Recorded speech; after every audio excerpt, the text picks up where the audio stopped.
নমস্কার বন্ধুরা, আমি ছন্দা। কেমন আছো সকলে? আশা করি সকলে খুব ভালো আছো। আমিও বেশ ভালো আছি। আমার সিএস ফ্যামিলিতে তোমাদেরকে জানাই অনেক অনেক অনেক স্বাগত। তো চলো বন্ধুরা, এখন থেকে তোমাদেরকে নিয়ে শুরু করছি আমার ব্লগ। তো পুরো ব্লগটা দেখো, স্কিপ করো না। আশা করছি তোমাদের ভালো লাগবে। আর ভালো লাগলে লাইক কমেন্ট করো, চ্যানেলটা সাবস্ক্রাইব করে আমার পাশে থেকো। তো চলো শুরু করা যাক। আর এখানেই দেখো, রান্নাবান্না বসিয়ে দিয়েছি, ইন্ডাকশানে বসিয়েছি ডাল করব, আম দিয়ে ডাল। তো দেখতে পেলে মুসুর ডাল অর্ধেক সেদ্ধ হয়ে গেছে, তারপর আমটা দিয়ে দিলাম। আর এদিকে দেখছো বড়ি ভাজছি, এদিকে করব তরকারি। তো ডাঁটা আলুর তরকারি করব। অলরেডি আমার তরকারিটা প্রায় কমপ্লিট হয়ে গেছে। আর বড়ি ছিল না জানো তো, তো বড়মশাইকে বললাম একটু বড়ি এনে দিতে। তো বড়িটা, ঘরের বড়িটা অনেক দিন হলো দেওয়া হয়নি, ভাবছি এবার দেবো। আর আপাতত কাজ চালাবার জন্য সামনের দোকান থেকে নিয়ে এলাম। আর যেহেতু তরকারিটা কমপ্লিট হয়ে গেছে, তরকারিতে দেওয়া হয়নি, তাই জন্য আমি বড়িগুলোকে ভেজে এভাবে দেখো গুঁড়িয়ে নিচ্ছি।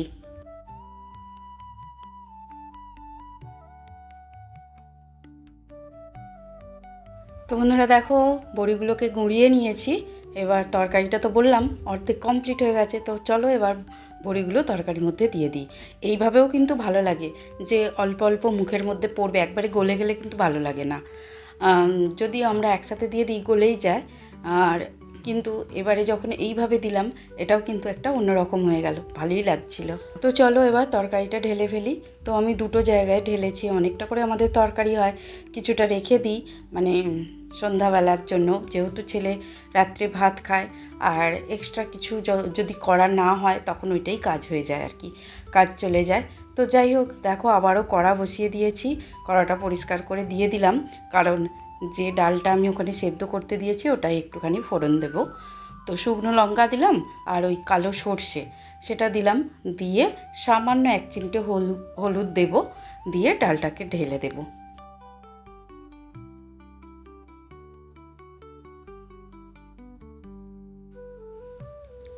আর বন্ধুরা জানো তো, টকের ডালে লবণ মিষ্টিটা খুব ভেবে চিন্তে দিতে হয়। লবণ মিষ্টির ব্যালেন্সটা ঠিকঠাক থাকলে কিন্তু একেবারে টকের ডাল জমে যায়। আর ডাঁটা আলুর তরকারিটা বেশ ঝাল ঝাল হলে আরোই ভালো লাগে, আর কিছুই চাই না সত্যি। এই গরমকালে একটা দারুণ কম্বিনেশন বলতে পারো, টকের ডাল আর ডাঁটা আলুর তরকারি একদম জাস্ট জমে যায়। তো আমি দেখো একটু গুড় দিয়ে দিলাম, বললাম না, টক মানে টক মিষ্টি আর লবণটার ব্যালেন্স ঠিকঠাক থাকলে তবেই কিন্তু ডালটা খেতে ভালো লাগে। তো ভাত তো আগেই হয়ে গেছিলো, ভাতটাকে ফ্যান ফেলতে দিয়ে দিয়েছিলাম, তো এবার উঠিয়ে নিচ্ছি। তো বন্ধুরা, আজকে তোমাদের সাথে রান্নাবান্নাগুলোই শেয়ার করছি। কারণ কি বলো তো, ছেলের পরীক্ষা চলছে, এক্সট্রা কাজ আর করে উঠতে পারছি না, কারণ ক্লান্তি লাগছে প্রচুর। সকালবেলা উঠে কাজ করে রান্নাবান্না কমপ্লিট করে যে এক্সট্রা কিছু কাজ থাকে না, পরিষ্কার করার বা এটা সেটা, সেগুলো একটু কমই হচ্ছে, তবে হচ্ছে না যে তা নয়। আর যখন হচ্ছে তখন হয়তো আমি সেইভাবে ক্যামেরা করতে পারছি না বা ভিডিও নিতে পারছি না। তো দেখো, ভাতের মধ্যে হলুদ মতো যেটা রয়েছে সেটা হচ্ছে একটু কুমড়ো। তো একটু ভালো কুমড়ো আনা হয়েছিল, তো সেটা একটু ভাতের মধ্যে দিয়ে দিয়েছিলাম। আর কুমড়োর তরকারির থেকে আমার এই কুমড়ো ভাত এটা খুব সুন্দর লাগে। তো চলো, ভাত হয়ে গেছে, আর ভাতটা তো আমি ওই জানলার মধ্যে রেখে দিই, তো সেগুলোই গুছিয়ে রাখছি। টেবিলটাও পরিষ্কার করে নিয়েছি, টেবিলে সকালবেলা ব্রেকফাস্ট করা হয়েছিল, পরিষ্কার করে আর তরকারি পাতিগুলো টেবিলের মধ্যেই রেখে দিই। তো দেখো, আমার ডাল প্রায় ফুটে উঠেছে, কমপ্লিট হয়ে গেছে, এবার ডালটাকেও আমি নামিয়ে নেব।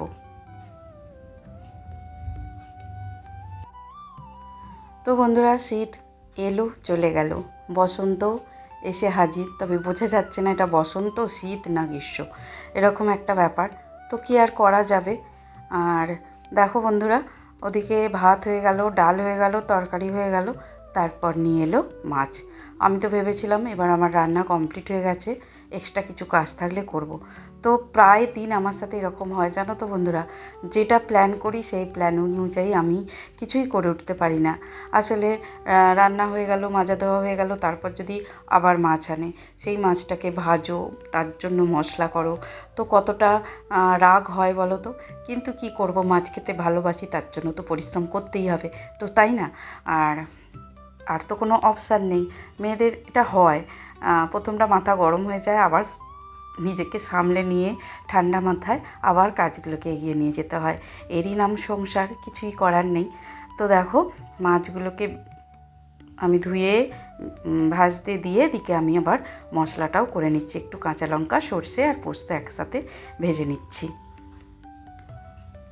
তো আগে জানো তো বন্ধুরা, একটু মানে একটুতে মাথা গরম হয়ে যেত বা আপসেট হয়ে যেতাম যে যেটা ভাবলাম সেটা হলো না, কিন্তু অনেক সময় আবার মেনে নিতে এমন একটা অভ্যাস হয়ে গেছে যে মনে হয় এটা কোনো ব্যাপারই নয়, যেটা করার বা করতে হবে সেগুলোকে তো করতেই হবে, তাই না? তো ওখানে তোমাদেরকে দেখালাম আদা, দেখেছো কাজের ফাঁকে কিন্তু আমি আদাটাকেও কুচিয়ে নিয়েছি ছোট ছোট করে।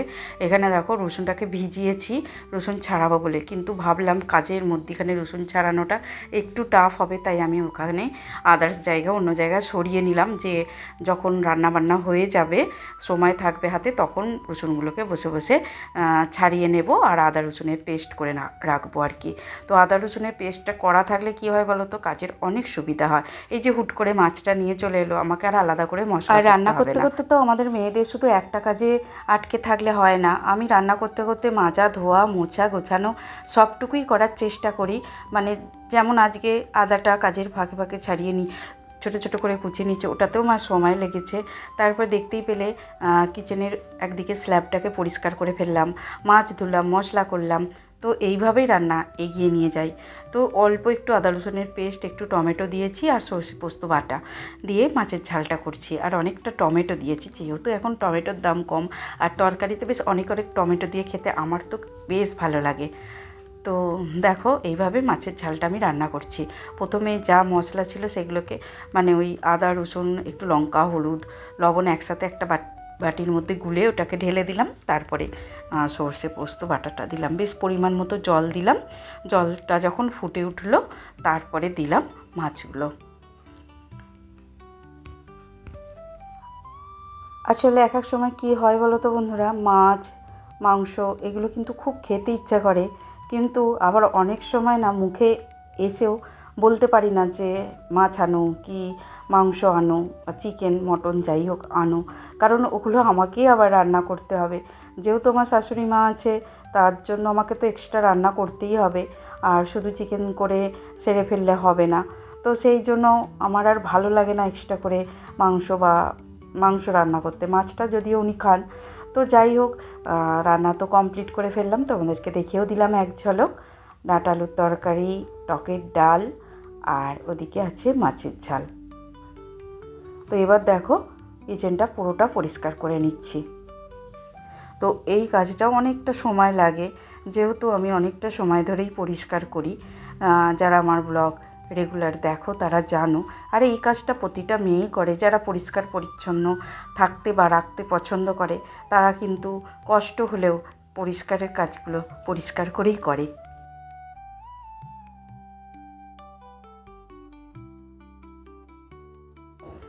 তো বন্ধুরা দেখো কিচেনের কাজ কমপ্লিট করে সোজা আমার উপর ঘরে চলে গেছিলাম, কারণ উপর থেকে নিচ পর্যন্ত আমি আবার ঝাঁট দেবো। বললাম না, রান্না করে কিচেনের কাজ কমপ্লিট করে ঝাড়ু একবার আমাকে দিতেই হয়। যতই আমি সকালে দিই না কেন বা শাশুড়ি মা দেয় না কেন, আমাকে উপর থেকে নিচে পর্যন্ত আর হলটা পরিষ্কার করে আরেকবার ঝাড়ু দিতে হয়।